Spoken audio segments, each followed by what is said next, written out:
Sa videong ito, ituturo ko sa inyo kung paano mag-transfer ng pera galing sa inyong BDO online account papunta sa GCash account.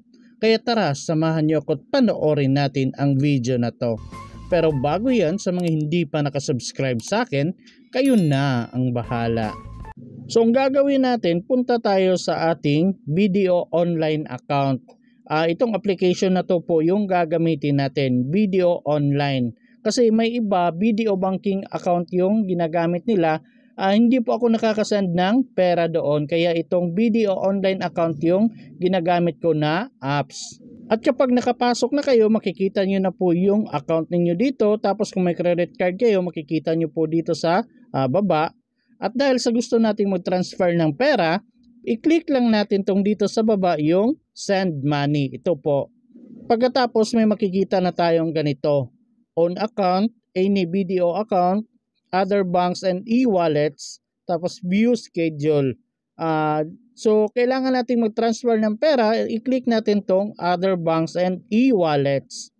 At pagkatapos may makikita tayong ganito, i-click lang natin tong select bank to send money to. So scroll down lang po natin at dahil gusto nating i-transfer through GCash, hanapin lang po natin itong GCash Exchange Incorporated, GCash via InstaPay. Ito po yon. At pagkatapos dito sa baba, ilagay po natin yung GCash account number na gusto nating pag-transferan. At dito naman sa baba, ilagay po natin yung GCash account name na gusto natin pag-transferan.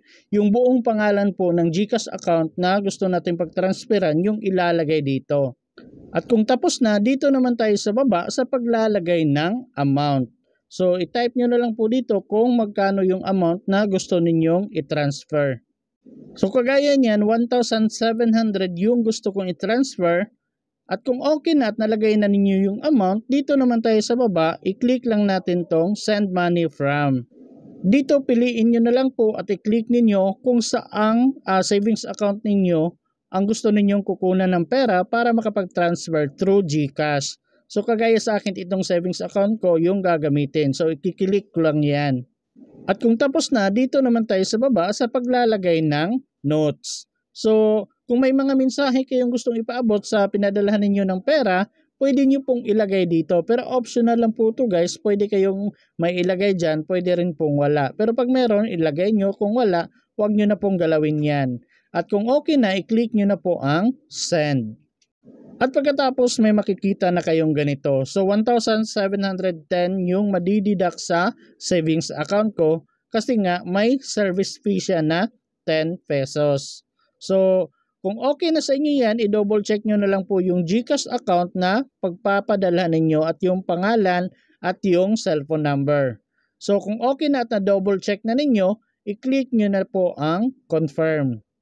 At pagkatapos may makikita po kayong ganito. Depende na po kung ano yung password na ginamit ninyo, fingerprint ba, OTP or numbers na password. So kung okay na, i-click nyo na lang po ang okay.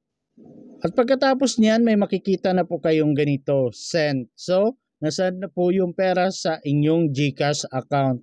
So, sa akin guys, wala pang 1 minuto na receive ko na po yung pera. So, i-double check nyo na lang po maigi yung GCash name, tapos GCash number na pinapadalhan ninyo. At take note, may charge yan na 10 pesos. So, nandito din yung reference number sa baba at yung date. So, pwede nyo yung i-screenshot yan or i-save ninyo para in case if ever hindi dumating yung pera, may copy kayo. At pagkatapos, balik na kayo sa inyong account. So, i-check nyo na lang kung nabawasan na ba yung savings account ninyo. After that, may marireceive din kayong email na successful na daw yung pag-transfer ninyo ng pera. Tapos, nandito na yung destination niya, tapos GCash, tapos magkano yung amount, service fee, date, reference number. So nandito na po lahat. So may proof na rin kayo na nag-transfer na kayo sa inyong GCash account. So ayun na nga guys, wala pang 1 minuto na-receive ko na yung pera sa aking GCash account.